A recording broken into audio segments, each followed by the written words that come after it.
Big time fight coming up this weekend at, well, is it welterweight? Is it lightweight? We've got Alan Patrick taking on Mason Jones. And for the Dragon, Mason Jones, representing Wales, former Cage Warriors double champ, came over to the UFC with much fanfare and absolutely threw down in a fight of the night with Mike Davis. I mean, man, that was a great fight. And for Mason Jones, it's his first pro loss, but I don't think he really lost a lot of stock. I mean, Mike Davis is an incredible boxer, and so is Mason Jones. They went at it for 3 rounds. What more could you ask for? And the reason why I really scratch my head is the fact that Alan Patrick, if you have a look at his total line, he's never fought at welterweight in his career. He's always been a lightweight. So I went over to his Instagram, and 2 days ago he posted a video where he's getting ready for this. He's in Florida. He's stepping onto the scale. He weighed in at 76.3 kilos or roughly 168 pounds. So my question is, Tapology's got it at welterweight. UFC Stats has it at welterweight.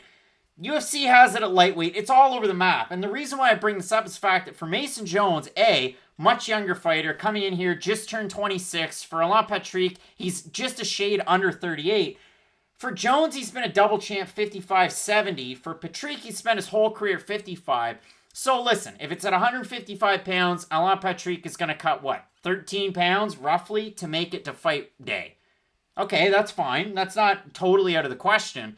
But it's just odd to see this kind of air of uncertainty before a fight like this. Okay, so I'm not going to bring up the weight just yet, because if I talk about the weight, I'm just going to give away what my pick is. So let's talk about the X's and O's really quick before we get into that.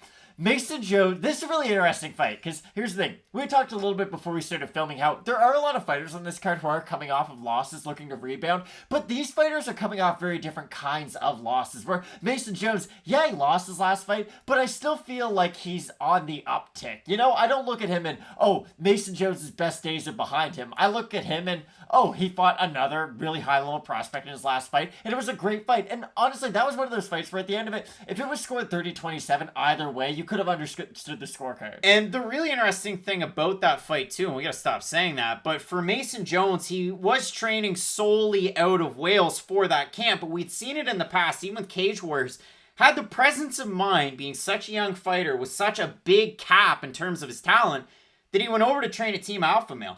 For this camp, he's training out a Team Alpha Male for the most part. So you like to see that, the quality of partners. I mean, the Darren Elkins, the Uriah Favors. I'm going to push back on that. I saw that he was training with Team Alpha Male. I don't really love that. They don't have any people his size there. That's my problem. It does matter. Like, you need training partners who are around your size, who are at that caliber. Like, this is my big problem. If you weigh 135 pounds, it's great. Chad Mendes is probably going to come in every now and then. You've got Cody Garbrandt, Uriah Faber's a wealth of knowledge. Like, these are guys around your size who can really help you and really show you through the practice. It's a really good thing to have. It's kind of like when Firas Zahabi was in his prime with GSP. It was a younger guy who could still show all the techniques, and him and GSP were around the same size. Mason Jones has nobody around his size to really help him at that gym. I do understand that there are a lot of other UFC levels of competition and talent there. I just don't really know if it was the right gym for it per se. I still think this is Mason Jones' fight to lose, and especially if it is at welterweight, because this is what I mean. If we're going to bring up the weights, especially if Alan Patrick only weighs 170 pounds right now, Mason Jones is going to have to cut weight to make 170. I can tell you that right now. He is a massive 155 pounder. He has a very similar build to, think Drew Dober kind of. Like, similar build to a Drew Dober and less of like a Yancy Medeiros, for instance. And my problem with Alan Patrick is that he is kind of built in that Alex Oliveira, Yancy Medeiros build where, yes, they're longer, yes, they're rangier, but him fighting up at 170 pounds isn't going to give him any advantage that he wouldn't have at 155 pounds. If this fight is at 170 pounds, Mason Jones wins it 100 times out of 100. Okay, I shouldn't be that 100% certain because I don't have the best track record with him, but I'm much more confident about Mason Jones' chances at 170 pounds. At 155 pounds, I still think Mason Jones' constant pressure and his boxing are going to make this fight an ugly fight, and he's going to be able to get on the inside of the range of Alan Patrick and make it a very similar fight to what Scott Holtzman was able to do to Patrick, because really, Scott Holtzman's kind of like a more bare bones version of what Mason Jones is. Yeah, and that's it. And for me with Mason Jones, it worked out for him with Cage Warriors to continue the role at Team Alpha Male because we saw how good of a boxer he was, and if you can incorporate just a little bit of the game, it's going to work out in spades for you. So for Jones, coming into a fight like this, Alan Patrick, great at jiu-jitsu, but then you have a look at the way that he looked in his Holtzman fight, and then in the fight against Bobby Green, Bobby Green out-wrestled him and dominated him on the ground. And going into the Holtzman fight, like, Patrick was a pretty high-level prospect. Like, I know he was a little bit older, but he was in that, like, Hani Barcelos area where it's like, yeah, you're a little bit older than 30, but, like, no one really wants to fight you. Like, there was a little bit of hype behind this guy.